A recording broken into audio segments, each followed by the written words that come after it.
سید سلیمان ندوی صاحب نے ابھی بابری مسجد کے تعلق سے جو آؤٹ سائڈ دا کورٹ بات چیت کرنے کے ضمن میں جو بھی قضیہ چھیڑا ہے،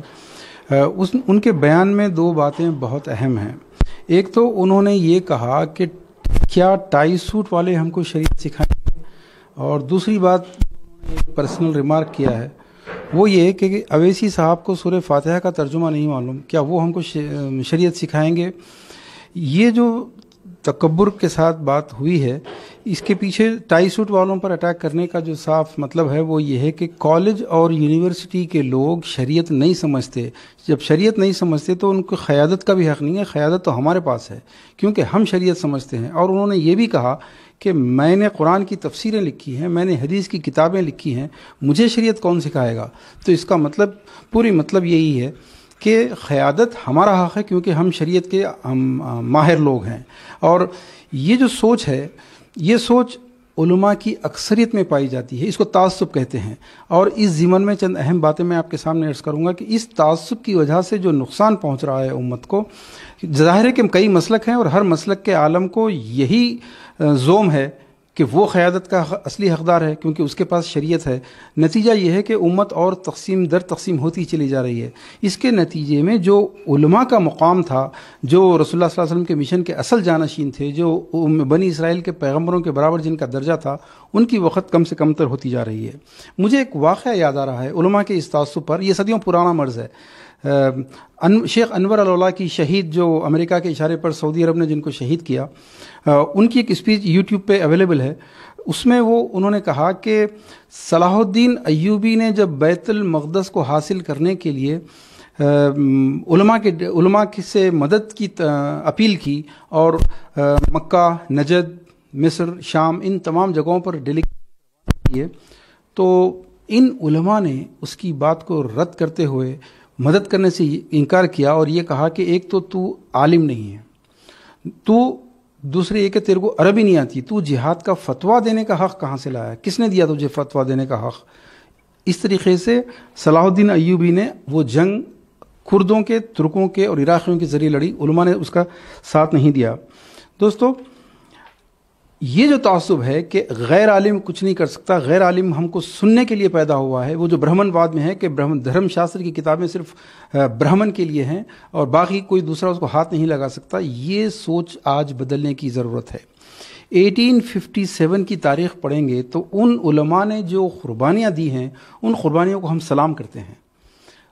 ان علماء کی رہنمائی میں مکمل اتحاد تھا، نہ کوئی بریلوی تھا، نہ کوئی دیوبندی تھا، نہ کوئی سلفی تھا، حتیٰ کہ کئی کروڑ ہندو بھی ان کے ساتھ آئے تھے۔ لیکن پورے 160 سال گزر چکے ہیں، اب تصویر کا مکمل دوسرا رخ آپ کے سامنے ہے۔ آج صورتحال یہ ہے کہ یہ امت جتنے مسلکوں میں تقسیم ہو گئی ہے، مسجدوں میں تقسیم ہو چکی ہے، ایک دوسرے پر جیسے انڈیا اور پاکستان کے درمیان گولہ باری ہوتی ہے، ایک دوسرے پر کافر، مشرک، بدعتی، فاسق وغیرہ کے فتووں کی بوچھار ہو رہی ہے، امت تقسیم در تقسیم ہوتی چلی جا رہی ہے۔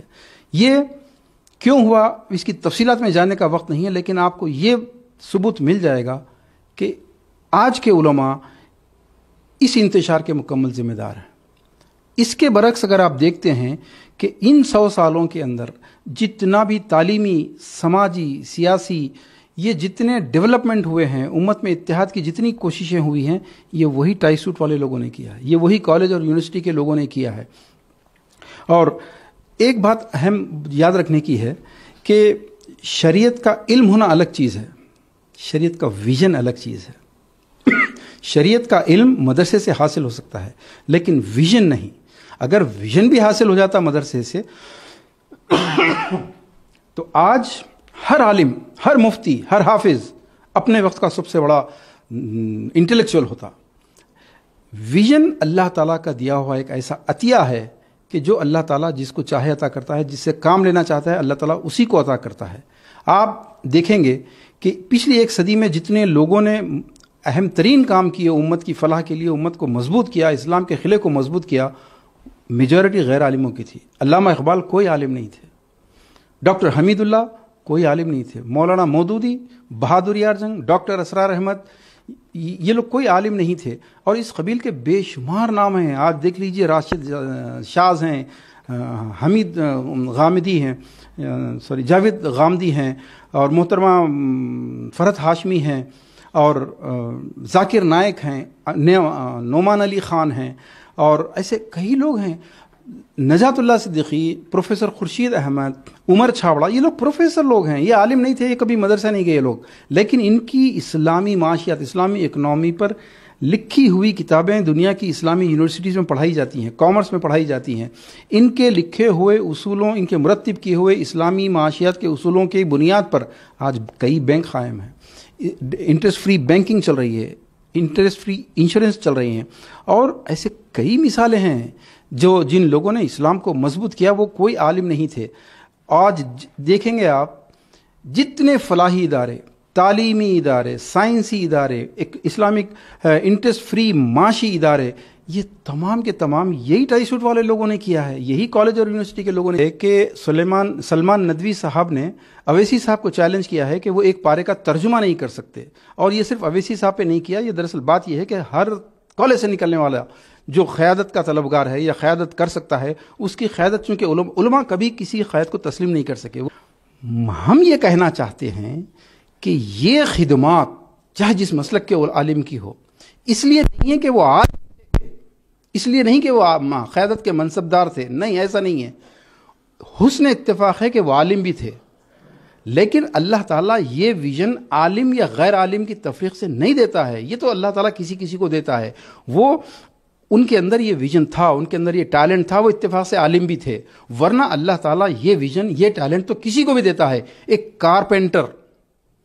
کارپینٹر کو اللہ تعالیٰ نے وہ ویژن دیا، وہ کارپینٹر کا نام احمد دیدات تھا، جس نے پورے یورپ اور امریکہ میں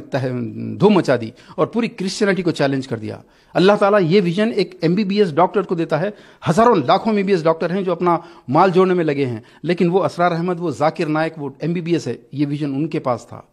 PhD لاکھوں کی تعداد میں ہے، ایک PhD علامہ اقبال، یہ ان کے پاس تھا۔ اللہ تعالیٰ یہ کسی کسی کو ویژن دیتا ہے،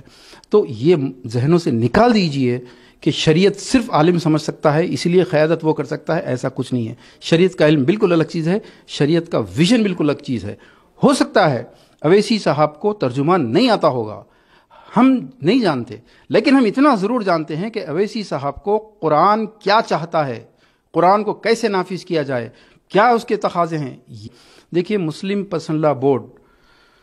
مسلمانوں کی طاقت کا آخری قلعہ ہے۔ آزادی کے بعد سے آج تک اتنا مضبوط پلیٹ فارم مسلمانوں کے لیے کبھی بھی نہیں ملا سیاسی طور پر۔ یہاں سے بابری مسجد یا طلاق کا نہیں ہے، ہر مسئلہ حل ہو سکتا ہے، بشرط کہ ہر مسلک اس کے اندر مکمل اپنی اسپرٹ کے ساتھ، اپنی توانائی اور اپنی انرجیز کے ساتھ جٹ جائے۔ یقیناً آج بہت کمزور ہو چکا ہے، اس میں اختلافات ہیں، اس میں لوگ مسلکوں کی وجہ سے ڈیوائیڈ ہوتے چلے جا رہے ہیں۔ تو اب وقت آ چکا ہے کہ اس قلعے کو مضبوط کیا جائے، ورنہ یہ قلعہ ٹوٹ گیا تو پھر ہماری فوجوں کو تتر بتر کرنا فاشسٹوں کے لیے منٹوں کا کام ہو جائے گا۔ لیکن اب اگر اس قلعے کو مزید مضبوط بنانا ہے اور ہمیشہ باقی رکھنا ہے تو اب قیادت کسی ایسے شخص کے ہاتھ میں آنی چاہیے جو کم از کم متحرک ہو، ضعیف نہ ہو، انگلش جانتا ہو، قانون جانتا ہو۔ یہ میڈیا کا دور ہے، اس میڈیا میں بولنے کی ضرورت پڑتی ہے، جو ٹی وی ڈیبیٹس کے اندر، سیمینارز کے اندر کھڑے ہو کے بلند پورے جوشیلے طریقے سے کنونس کر سکتا ہو، اپنے دشمن کی دانت کھٹے کر سکتا ہو، پھر جس کی آواز پارلیمنٹ میں گونجے، جس کی آواز اسمبلیوں میں گونجے، جس کی آواز کارپوریشن میں گونجے۔ اور ایسے شخص کی ضرورت ہے جو اس کے اوپر مسلک کا لیبل نہ ہو، ہر مسلک اس کے ساتھ ہو، وہ ہر مسلک کا ساتھ دینے والا آدمی ہو، اور شیعہ سنی کو قریب کرنے والا آدمی ہو۔ ان تمام کرائیٹیریاز کو، اور پھر اہم یہ کہ مسلم پرسنل لا بورڈ کی قیادت ایسا شخص بھی کرے جس کو چندے مانگنے کی ضرورت نہ پڑو، جس کا انفلوئنس اتنا ہو۔ اگر آپ یہ کرائیٹیریاز کو سامنے رکھیں تو مسلم پرسنل لا بورڈ کو ہمیشہ باقی رکھنے کے لیے ایک ہی نام ذہن میں آتا ہے، اور کئی نام ہوں گے، لیکن جو سب سے قابل ترین نام ذہن میں آتا ہے وہ اسد الدین اویسی کا ہے۔ اسد الدین اویسی کی قربانیاں، اس پورے خاندان کی قربانیاں سارا ہندوستان گواہ ہے، یو پی کے لوگ گواہ ہیں، گجرات کے لوگ گواہ ہیں، سارا ہندوستان گواہ ہے۔ اور ان سے اختلاف تو بالکل ہو سکتا ہے، ان کی جماعت سے، ان کی پارٹی کے فیصلوں سے اختلاف ہو سکتا ہے، اور شدید اختلاف ہو سکتا ہے۔ سوال یہ پیدا ہوتا ہے کہ کیا پورے ہندوستان سے یا پورے عالم اسلام سے آپ کوئی ایک آدمی ایسا بتا سکتے ہیں جس سے کوئی اختلاف نہیں ہو سکتا ہے؟ اب ہمیں